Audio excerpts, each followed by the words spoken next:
They had lived together for 46 years, and their love had never changed over all those years. Now that they had both retired and were just about to start a happy retired life, an accident happened. A car from the opposite side suddenly crashed into them. At that moment, Jack was on the verge of death. The police quickly sent him to the hospital, but the situation wasn't good. Annie, who was with him, was lucky and only had a broken arm. When she heard that her husband might be paralyzed, she felt very panicked. In the face of this misfortune, all Annie could do was comfort each other with her youngest daughter and pray to God to bless her husband. Her eldest daughter was much calmer. She found her father's attending doctor and asked about his condition. Unfortunately, after the operation, Jack was paralyzed all over his body and his organs were failing. Although he was conscious at that time, his heartbeat and breathing could only be maintained by machines. Annie put on a brave face and said that she could learn to take care of the paralyzed Jack. But the eldest daughter said that it wasn't just about her father being paralyzed and using a wheelchair. Having worked in the hospital for years, she knew clearly that her father wouldn't get better. Just then, the nurse came and said that Jack had woken up, which was the only piece of good news they had at the moment. In order not to make her husband worry, Annie insisted on removing the bandage that was fixing her arm.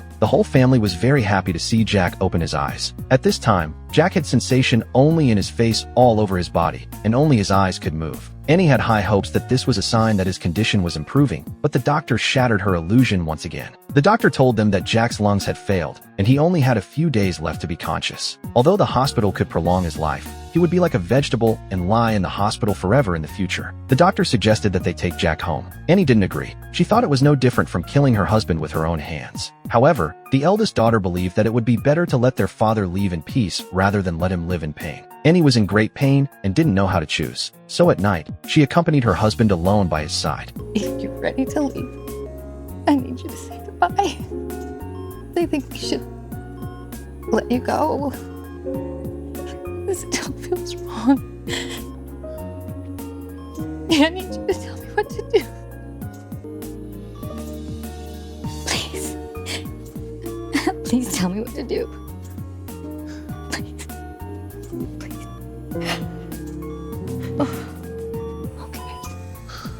Annie understood what her husband meant. Jack would rather die with dignity than drag down his wife and daughter for the rest of his life. Annie agreed to her husband's decision. On that day, everyone gathered by Jack's hospital bed. The priest prayed for him, and the daughters also begged God to take care of their father in heaven. The doctor turned off all the machines, and Jack's breathing gradually stopped.